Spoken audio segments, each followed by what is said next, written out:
Tugir þúsunda komu saman allt land í tilefni af kvennaverkfalli. 50.000 mættu á Arnarhól 50 árum eftir fyrsta kvennaverkfallið sem braut blað í sögu jafnréttisbaráttunnar. Umtalsverð orka fer til spillis vegna bilunarinnar hjá Norðuráli. Fulltrúi í atvinnuveganefnd Alþingis telur forsendur fjárlagafrumvarpsins brostnar. Mikil hækkun á gjöldum fyrir sorphirðu og förgun var á meðal þess sem hratt af stað rannsókn á mögulegu samráði í geiranum. Húsleit var gerð á 9 stöðum í gær. Evrópuríki ætla að afhenda Úkraínuher fleiri langdrægar eldflaugar. Framtíð Úkraínu okkar eigin framtíð, segir forsætisráðherra Bretlands. $300 milljóna endurbætur á Hvíta húsinu eru hafnar og hefur öll austurálma hússins verið rifin. Í hennar stað rís gullsleginn veislusalur.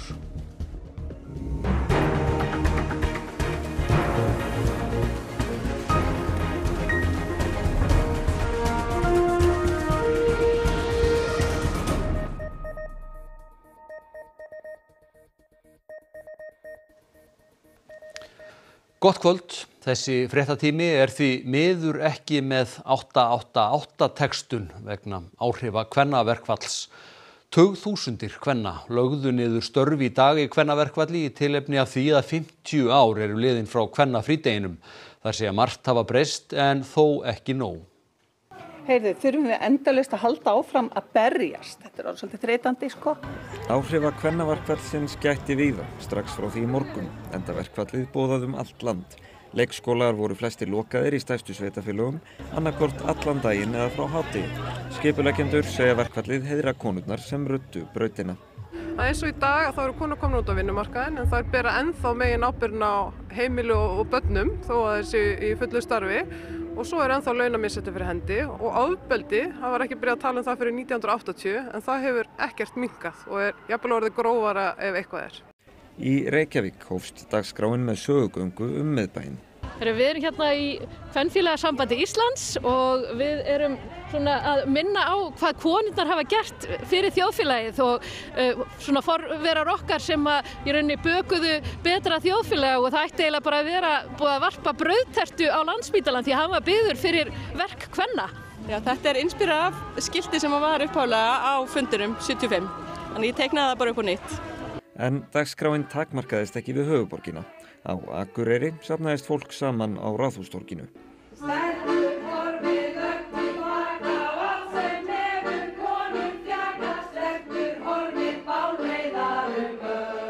Ég hérna því að baráttan bara alls ekki búin og jafnrétti kynjanna ekki náð. Þannig ég mæti á með þær þörf að mæta fyrir mig og dætur og konur og kvár, alla. Velkomnar og takk fyrir að mæta. Við vitum allar af hverju við erum hérna og við höldum áfram að mæta þar til við þurfum ekki að mæta lengur. Mér finnst bara mikilvægt að við munum eftir sögunni. Við þurfum að halda áfram það sem þær byrjuðu. Hvað finnst þér þetta framtak hér á Austurlandi? Mér finnst það bara frábært. Ég hefði samt bara viljað sjá fleiri. Takk feðraveldi! Áfram stelpur! Ég hér bæði fyrir sjálfa mig sem konu og ég hérna fyrir alla konur og kvára sem þurfa á stuðningi baráttunni að halda. Og dagurinn náði hámarki hér á Arnarhóli þar sem tugir þúsunda komu saman. Við mætum þar til við þurfum ekki að mæta lengur.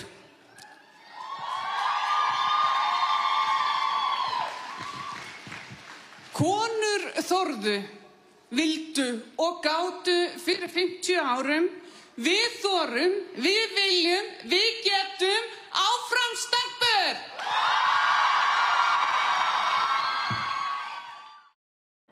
Já, mikill fjöldi sem tók þátt í baráttufundum í dag eins og við sáum þarna. En Alexander, það gátu ekki allar konur lagt niður störf í dag. Nei, Valgeir, eðli málsins samkvæmt þá get ekki allir lagt niður störf á svona degi. Þessum störf eru nú bara þannig að þú verður að mæta í vinnuna. Og svo voru nú einhverja konur sem vildu bara alls ekki taka þátt. Við heyrðum í nokkru þeirra. Það fer enginn í frí hér? Nei, aldeilis ekki. Hér full deild. 11 börn inniliggjandi. Já, við reiðum okkur eingöngu á konur í starfinu á vökudeild. En það eru reyndar í læknahópnum eru nokkri karlmenn og þeir standa vaktinni hérna með okkur í dag. En aðra leyti erum við bara konur. Þið eru með þessa, límmiða hérna, segir mér aðeins frá þeim. Við viljum bara koma því til skila að við erum ómissandi. Við getum ekki tekið okkur frí í dag og verið annars staðar. Við þurfum að mæta í vinnu. Hefur kannski frekar viljað taka þátt eða hvað? Já, klárlega. Og áfram konur. Já, áfram konur. Er það ekki það sem við segjum, Sigga? Konur og kvárar. Já. Við segjum það. Við stöndum með okkar kynsystru. Þú fær ekkert frí í dag? Nei, ekki í dag. Eða, þú veist, ef ég myndi vilja þess þá gæti ég það. En ég bara ákvað að vinna og hjálpa þannig svo að aðrir geta farið. Ef þú færir, hvað heldur að myndi gerast? Það myndi vera smá rugl út af því að það vantar vagnstjóra þá eftir hádegi. Ég bara þekki ekki nógu vel til málsins. Þú veist, ég er innflytjandi, ég veit ekki alveg hvernig þetta var hérna hjá ykkur. Ég hef engan áhuga að taka frí í dag því miður, af því að ég bara var að stofna þetta fyrirtæki og bara vil að það gangi vel. Við erum að vinna alla daga að þessu, sko. Já, skiptar skoðanir á þessu eins og öðru. En hér hjá mér er Gyða Margrét Pétursdóttir, hún er prófessor í kynjafræði. Gyða, hvernig fannst þér svona dagurinn takast til? Bara alveg stórkostlega. Þetta var mikil upplifun að vera í þessum hópi, þessu hafi kvenna og kvára. Og svo mikilvægt þetta virkja þennan samtakamátt og einblína núna á hvað þessir hópar eiga í rauninni sameiginlegt. Og þessi dagur rauninni þýðir það að jafnrétti hefur ekki verið náð og femínísk barátta er alltaf öðrum þræði varnarbarátta. Það er svo mikilvægt að standa vörð þau réttindi sem hafa þó náðst. Hvaða þýðingu segirðu hefur? Ég meina svona viðburður. Einmitt í þessu tilliti að virkja þennan samtakamátt og finna bara hvað við eigum sameiginlegt. Þóttu séum af ólíkum uppruna, ólíkum stéttum, kynhneigðum, með fötlun eða ekki, að það er svo mikilvægt að finna hvað við eigum sameiginlegt og hvernig við getum bundist þessum sameiginlegu böndum. Nú kom könnun í dag sem að sýndi að þjóðin er nokkurn veginn svona klofin í tvær álíka stórar fylkingar þegar að spurt er hvort að jafnrétti kynjanna hafi verið náð. Það er áberandi munur á afstöðu kynjanna.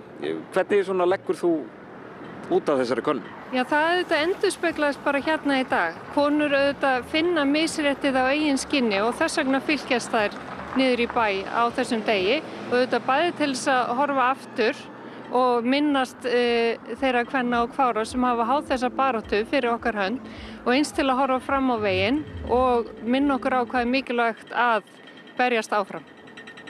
En hvað með aldurinn? Nú sér maður það í þessari könnun að það er mjög svona skiptar skoðanir eftir aldri og lítur á yngsta aldurshópinn til dæmis. Það er hópur kvenna sem telur bara jafnrétti náð.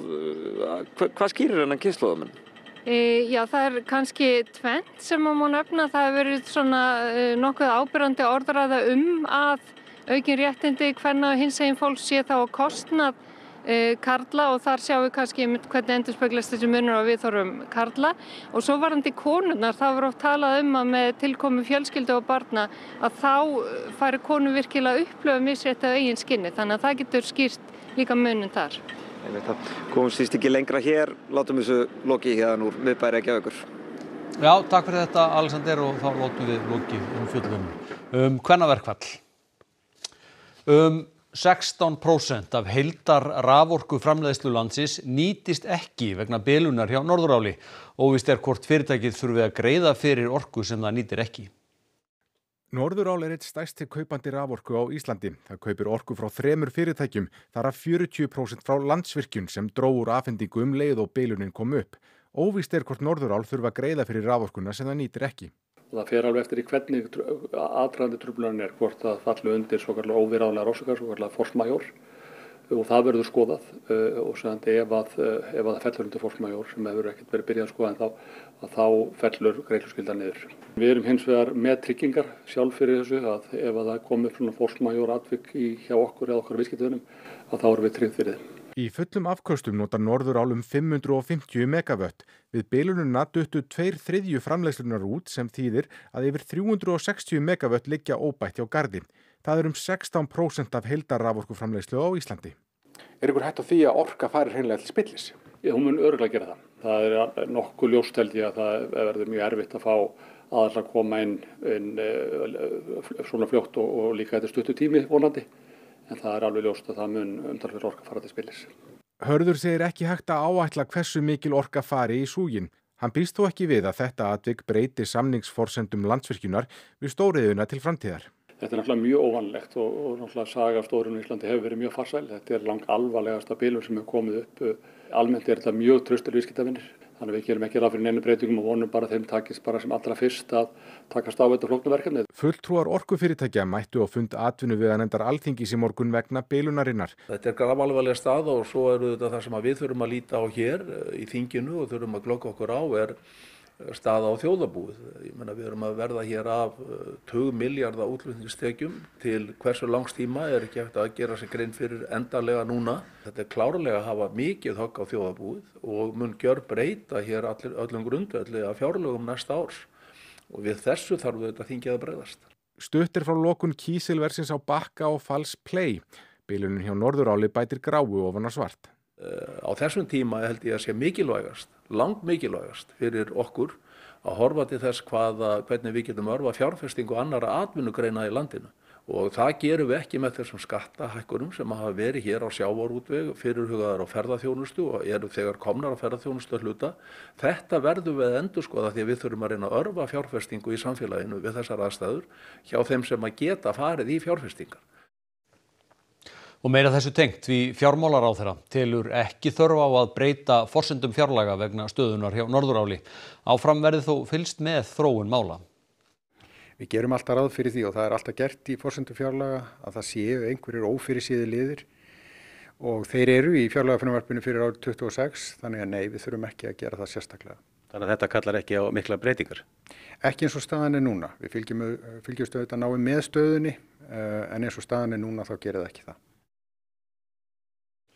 Landsbankinn kynnti í morgun ný íbúðalánakjör til að bregðast við vaxtadómi Hæstaréttar. Breytingarnar ná aðeins til nýrra fasteignalána. Meðal helstu breytinga eru að hægt verður að festa óverðtryggða vexti í 1 ár en ekki í 3 eða 5 ár eins og áður. Breytilegir óverðtryggðir vextir bera fast vaxtaálag ofan á stýrivexti og verðtryggð íbúðalán verða eingöngu í boði fyrir fyrstu kaupendur. Þau bera fasta vexti útlánstíman sem til 20 ára. Lilja Björk Einarsdóttir, bankastjóri Landsbankans, segir að með þessum breytingum sé verið að auka fyrirsjáanleika fyrir lántakendur. Már Wolfgang Mixa, dósent við viðskiptadeild Háskóla Íslands. Hvaða mat leggur þú á þessar breytingar? Já, það frekar augljóst. Færri geta tekið lán núna, óverðtryggð lán bera hærri vexti, hærri greiðslubyrði og þar leiðandi verða færri sem að geta fjármagnað húsnæðiskaup með þessu breytingum. Þannig að færri geta komist inn á markaðinn? Já, færri geta komist inn á markað, bæði nýju kaupendur, þetta á ekki að hafa áhrif á þá, þó svo, það sagt í fréttatilkynningunni, en það reyndi að vera að stytta lánstíman verðtryggðra lána. Þannig að það eru færri sem að komast inn á markaðinn og þetta þýðir það að það verður erfiðara fyrir fólk á leigumarkað að komast inn á markaðinn og síðan síðast en ekki síst þeir sem vilja stækka við sig, fólk sem kannski er bara barnafjölskyldur, þar sem að meðlimum að fjölga, að þeir einstaklingar erfiðara með að fjármagna ný lán. Óverðtryggð lán, greiðslubyrðin af þeim alla jafna töluvert hærri en af verðtryggðum lánum. Það rétt og ég meina kosturinn við óverðtryggð lán að maður greiður hraða niður og það kemur fram bara í lækkandi höfuðstól. Ókosturinn það ráða margir ekki við slíka greiðslubyrði. Ef við tökum til dæmis 50 milljóna króna lán sem við verðum að taka til 20 ára og tekur lán sem verðtryggt, samborið óverðtryggt lán, þá þarf það að greiða 2,8 milljónir tæpar á ári eða rúmlega 200.000 krónur á mánuði minna til þess að ná að standast á í greiðslubyrði. Þannig að það er nokkuð ljóst að það er engin exeskjör hér til þess að sjá að þetta verður erfitt fyrir marga. Sko Landsbankinn auðvitað stór lánveitandi á markaðnum. Það er erfitt að spá fyrir hvað aðrir gera. Heldur þú að þetta sé svona munið þróast í þessa átt sem að Landsbankinn er að fara? Það er ekkert ólíklegt og ef að einhverjir örfáir aðilar að byrja þá er erfitt að synda á móti þeim straumi því að þá fer fólk að sækja til annarra fyrirtækja, fjármálafyrirtækja eða lífeyrissjóða og þeir bara hreinlega geta ekki tekið við þeirri sólskeplu og neyðast því til þess að fylgi kjölfæri svona í svipuðum takti. En sko, Landsbankinn hefur talað um að þetta sé til þess að auka fyrirsjáanleika fyrir lántakendur. Hvað mat leggur þú á það? Já, því er ég bara alveg gjörsamlega ósammála að það er engin fyrirsjáanleiki því að vextir lána fylgi ákvörðunum einhverja 5 manna nefndar og ég ætla bara að benda á það að vextir hækkuðu frá COVID sumarið 2020 frá botni og upp í topp hækkuður 9%. Ef að það hefði verið miðað við löng ríkisskuldabréf þá hefðu vextinir hækkuð 5,5%. 9%, 5,5%. Mikill munur þar á. Og auk þess, nú er vera til dæmis Landsbankinn, hann er með fast 2,5% álag ofan á vextina sem þýðir að það vera miðað við stýrivexti. Eða væri miðað við langtímabréf eins og sem gefin út á Íslenska ríkinu, þá væri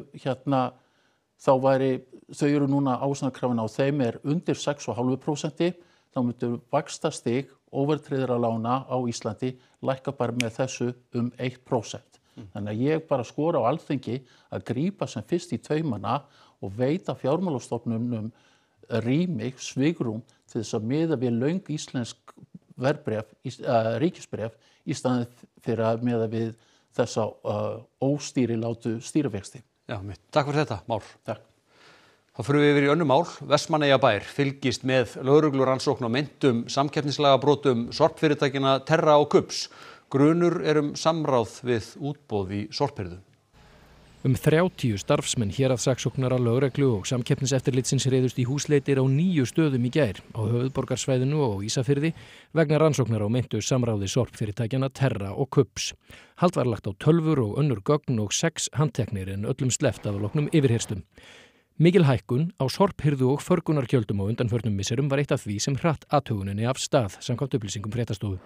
Kubbur var stofnaður á Ísafirði en hefur tiltölulega nýlega haslað sér völl á landsvísu og vann til dæmis í fyrra útboð fyrir stóran hluta af sorphirðu í Kópavogi, verk upp á 1,8 milljarða króna. Terra hét áður gámaþjónustan og hefur árabil keppt ekki síst við Íslenska gámafélagið að þjónusta sveitarfélögum með sorphirðu.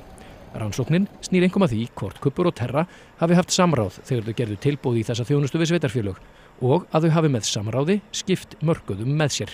Já, við öndum nú í þetta í bili að minnstakosti og bíðum og sjáum hvað rannsóknin leiðir í ljós, en auðvitað ef að rétt reynist að það hafi verið eitthvað misjafnt þarna í gangi, að þá munum við að sjálfsögðu skoða það í framhaldinu og kanna með hvaða hætti við getum þá brugðist við.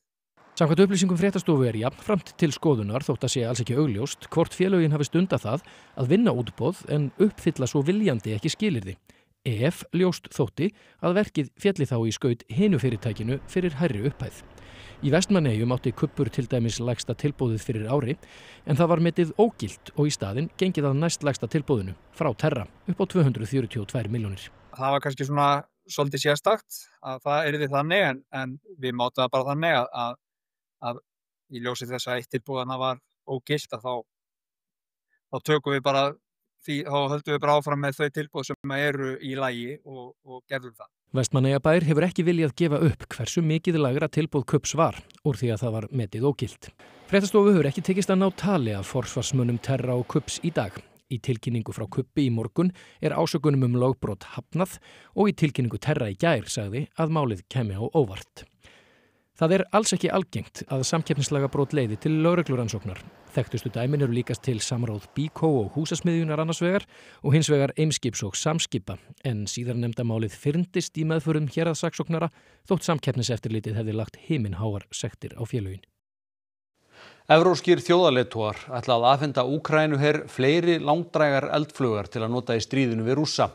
Leiðtogar hinna svokölluðu viljugu þjóða hittast á fundi í Lundúnum í dag og ákváðu þetta. Ísland tilheyrir þessum hópi en forsætisráðherra tók ekki þátt í fundinum. Úkraínumenn hafa áður notað langdrægar eldflaugar, bæði bandarískar og breskar. Með þeim til dæmis hægt að ráðast á birgðarstöðvar og aðra innviði rússneska hersins fyrir innan landamæri Rússlands til þess að veikja það herlið sem berst við víglínuna. Ukraine's future is our future. What happens in the weeks and months ahead is pivotal for the security of the United Kingdom and all our allies across NATO and beyond. So we are determined to act now, to dial up the pressure on Putin and finally bring him to the negotiating table in good faith. Sögufræg austurálma Hvítahússins hefur verið rifin til að víkja fyrir stærri og endurbættari húsakynnum. Þarfar breytingar, segir Trump sem borgar brúsann úr eigin vasa. Skemmdarverk, segja andstæðingar hans. Theodore Roosevelt forseti lét byggja austurálmuna 1902 og frá 8. áratugnum hefur til dæmis starfslið forseta frúarinnar haft þar aðsetur. Nú álman rústir einar, en verður óðum byggð upp að nýju. When I got to the top of the building, I wasn't sure what to expect. I photographed it the last 2 days, and it was sort of in progress. But when I got to the top, I just said, whoa, the east wing is completely gone. Álman verður töluvert stærri en hún var. Nýr veislusalur sem tekið getur á móti tæplega 1000 gestum mikilvægastur, segir forsetinn. It's about $300 million. It's set to do many things, including meetings of foreign leaders, including the honoring of foreign leaders. You can see this. Trump hafði lengi haft orð á því, jafnvel áður en hann varð forseti, hve illa færi á að forsetinn biði til veislu í tjöldum í garði Hvítahússins. Þá hafa einhverjir miðlar eftir heimildum að neðanjarðarbyrgi og öryggisrýmum Hvítahússins verði breytt og þau endurbætt. Andstæðingar Trumps eru margir óánægðir með áformin. Nýlegt tíst Hillary Clinton lýsandi fyrir afstöðu þeirra. Þetta ekki húsið hans, þetta húsið ykkar og hann að eyðileggja það. Ferðamenn á gangi nærri Hvítahúsinu í gær eru þó ósammála. Throughout the years they've done construction on the White House, different administrations, and this is just another upgrade. So I don't mind it. I think it's nice for our country. I think this is absolutely wonderful. We need a ballroom to host all the dignitaries, and from what I understand, the East Wing needed to be renovated as it was to begin with. So this is the perfect time to do it. Trump í raun löngu byrjaður að setja svip sinn á Hvítahúsið, til dæmis forsetaskrifstofuna sem hefð fyrir að forsetar skreyti lítið eitt eftir eigin höfði. Hér skrifstofan í tíð Bidens og hér í tíð Trumps. Trump borgar þessar tæplega $300 milljón framkvæmdir á austurálmunni að stórum hluta úr eigin vasa. Þó taka fjársterkir aðilar sömuleiðis þátt, stórfyrirtæki á borð við Amazon, Apple, Google, Lockheed Martin, Meta, Microsoft og Palantir. Gavin Newsom, ríkisstjóri Kaliforníu, einn harðasti andstæðingur Trumps. Þessi kjaftóri demokrati jafnvel talinn eitt aðal forsetaefnaflokksins og hefur oft viðrað áhyggjur af að Trump ætli sér að sitja lengur en 2 kjörtímabil. Hann sagði nýverið að Bandaríkjamenn yrðu að taka breytingum Trumps á austurálmunni alvarlega og spurði hver ræðst í $300 milljón endurbætur á heimili sínu og flytur síðan út. Lítum til veðurs, norðlæg átt og bjart veður í kvöld en dálítil él norðaustan til á landinu, kólnandi og frystir víða en bætir heldur í vind austast á landinu. Á morgun kemur næsta lægð með vaxandi suðaustanátt og snjókomu, slyddu eða rigningu síðdegis en hægari og úrkomulítið norðaustan til. Heldur hlýnandi, nánar veðrið að loknum íþróttum en við ætlum að rifja upp helstu atriði frétta. Tugir þúsunda komu saman allt land í tilefni af kvennaverkfalli. 50.000 mættu á Arnarhól 50 árum eftir fyrsta kvennaverkfallið sem braut blað í sögu jafnréttisbaráttunnar.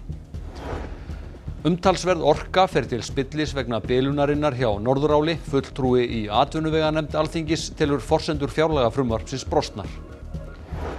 Mikil hækkun á gjöldum fyrir sorphirðu og förgun var á meðal þess sem hratt af stað rannsókn á mögulegu samráði í geiranum. Húsleit var gerð á 9 stöðum í gær. Evrópuríki ætla að afhenda Úkraínuher fleiri langdrægar eldflaugar. Framtíð Úkraínu okkar eigin framtíð, segir forsætisráðherra Bretlands. $300 milljóna endurbætur á Hvíta húsinu eru hafnar og hefur öll austurálma hússins verið rifin. Í hennar stað rís gullsleginn veislusalur. Þessum fréttatíma lokið. Þið getið séð heilmikið efni frá kvennaverkfalli á rúv.is. Svo minnum við á íþróttir sem hefjast strax á eftir fréttum. Ríkisútvarpið með fréttavakt allan sólarhringinn og þið getið sent ábendingar fréttir á netfangið fréttir@ruv.is. Verið sæl.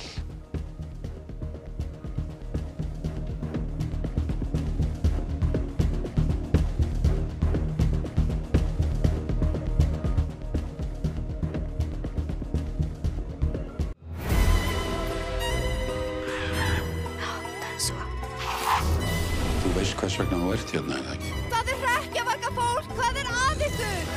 Þetta var skelfilegt. Og þú ert með eitthvað hérna fyrta eða? Já, hérna er ég, er ég? Já.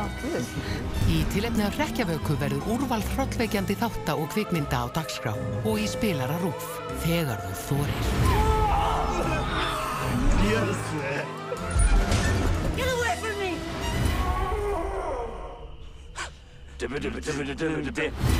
Láttu þér bregða með RÚV á hrekkjavökunni.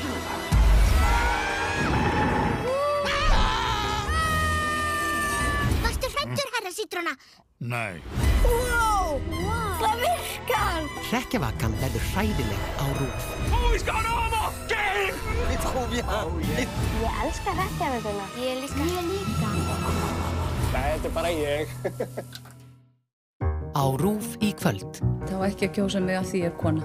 Það var að kjósa mig af því að ég maður. Takk Vigdís. Þáttur Vigdísi Finnbogadóttur, þar sem rættir við samstarfsfólk, vini og kunningja Vigdísar forsetatíð hennar og þrautagönguna að embættinu.